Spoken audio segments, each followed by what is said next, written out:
decía que podría llegar a tener que pagar el municipio de Rawson. Hoy se conoció el fallo de la Cámara Civil, donde establece que un juez de primera instancia debe volver a determinar la forma de regulación en cuanto a la evaluación de ese bien. Con lo cual se aprobó la apelación por parte del municipio de Rawson y está acá su intendente Carlos Munizaga. ¿Quién se lo ve? Yo no digo tranquilo, pero sí un poco más tranquilo. Un tanto más aliviado en todo caso. Sí, por supuesto, porque bueno, hemos tenido este fallo que nos favorece en el sentido que ha hecho lugar al planteo que habíamos llevado a revisión al proceso que se había dado de determinación o de liquidación de esa indemnización que debe pagar el municipio, porque hay un porcentaje que no ha sido abonado aún al propietario. 20% nada el más. 15%. El 15%, mucho menos. El 15%. Y de esa manera aquel procedimiento que se había dado es lo que se ha anulado, porque se mandó a hacer una nueva tasación que estaba fuera de los parámetros que se habían fijado originalmente, bueno, en fin, y que había llevado a una cuantificación que nos perjudicaba enormemente a los rausinos. Así que se ha anulado aquel procedimiento que se fijó en primera instancia, una vez que había resuelto la Corte, determinar una actualización del valor de manera objetiva. Y bueno, ahora vuelve a un juez de primera instancia que no es el mismo juzgado que tuvo competencia, y allí estamos analizando el fallo, porque, a ver, una cuestión que no vamos a permitir es que haya una nueva tasación. Porque ya el problema fue la segunda tasación, claro, en todo caso. Entonces no estamos dispuestos a permitir que, porque tampoco lo dijo la Corte, la Corte no dijo que se haga una nueva tasación. Y la tasación, eso lo decidió la doctora Tetamante. Claro, la Corte lo que dijo, de alguna manera, bueno, hay un cambio de ley que dice que hay que tener un valor actual y objetivo, y ese cambio de ley eso no fue contemplado cuando no existía cuando... Bueno, pero la Corte se apartó en cuanto a la tasa pasiva o activa, estableció como valor la tasa pasiva, algo que ni siquiera Fiscalía había recomendado. Digo, con eso sí se infló mucho el número. Sí, lo que pasa que lo que plantea que la aplicación de la tasa en aquel momento, en la sentencia, aún no iba a resolver con justicia la situación, que eso podía ser objeto de agravio también del municipio y no se agravió.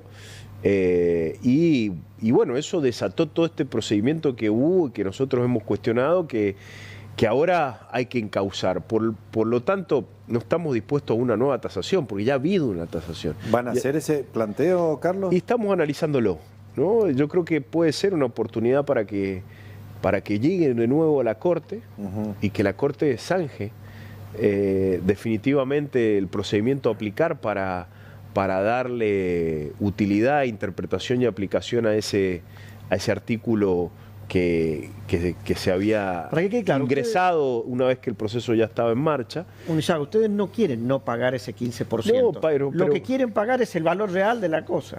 El valor real, pero aquel momento. Y no quiero que eso quede de alguna manera afectado por una nueva tasación. Porque es imposible que eso distorsionaría el valor original. Claro, exactamente. Entonces, si tenemos una tasación que se inició, inmediatamente se hizo la expropiación, que tuvo más de 2 años tramitándose, que valoró inmuebles en aquel momento, que adquirió, digamos, su definitividad, esa pericia, en el año 2017, y que dijo, bueno, se pagaron 5.800, pero el inmueble valía en aquel momento 6.800, y estaba mucho más cercano, y que llegó el expediente a la Corte, y la Corte dijo, la tasación está bien. Lo que pasa es que hay que actualizar y hay que aplicar esta nueva norma, eso es lo que dice la Corte. Y ahí se desacomoda todo porque es difícil esa determinación. Entonces, pero no estamos dispuestos a que se determine con una nueva tasación. Eso es lo que creo que es lo que estamos analizando y bueno, probablemente el expediente planteemos que llegue de nuevo a la Corte porque no se puede resolver con una nueva tasación.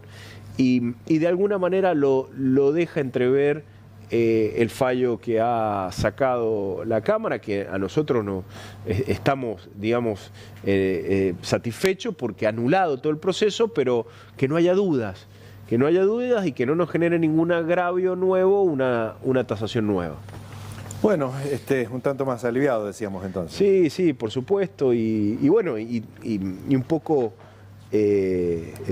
dándonos esa plena tranquilidad por el uso que le estamos dando al complejo, la Superiora, cómo se ha apropiado el sanjuanino del complejo La Superiora, todas las posibilidades que hay. Por ejemplo, mañana tenemos la Feria del Libro, se realiza ahí, que de paso invitamos a todos los sanjuaninos a que es de entrada libre y gratuita, Feria del Libro y la Cultura Popular, y va a haber de todo, utilizando en su plenitud el complejo, que bueno, nos da esa posibilidad, y que una de las pretensiones que tenían los expropiados era que le diéramos como parte de pago una parte del... Vamos a ser claros, cuando se expropió La Superiora era una bodega abandonada.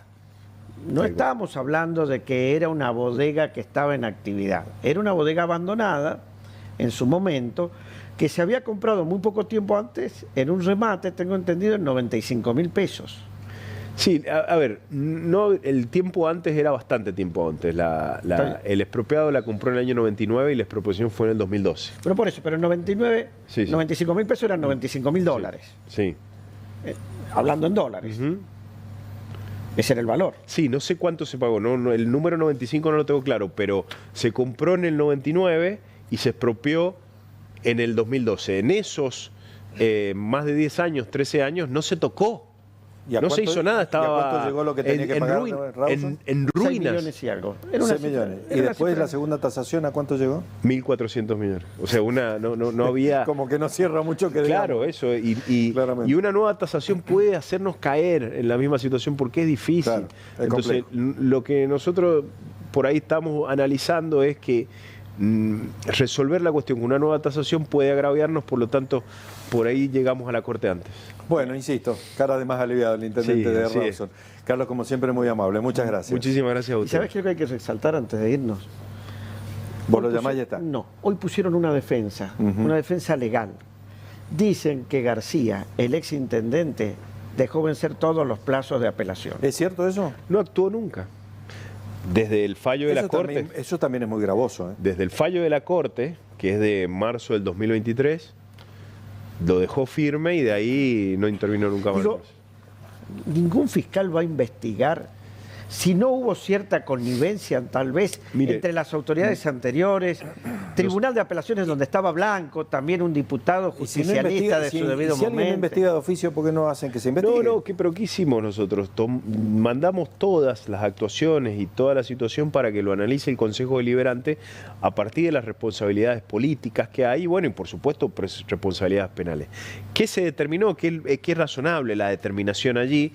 Esperemos que haya definitividad, porque si no hay daño, y la responsabilidad no es efectiva.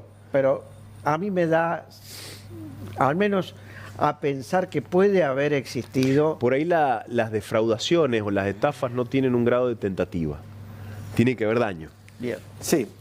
Pero a mí me deja mucha duda que no hayan apelado. La duda subyace. Realmente, y esto también es un problema. No, por supuesto, pero el deber nuestro, mío particular como responsable y jefe de gobierno de la municipalidad, es defender el patrimonio, y voy hasta las últimas consecuencias para encontrar la salida más justa y razonable y que más nos convenga al municipio de Los Rausinos. Muy bien. Vamos a seguir el caso como lo hemos hecho hasta ahora. Muchísimas gracias a usted. Muchas gracias.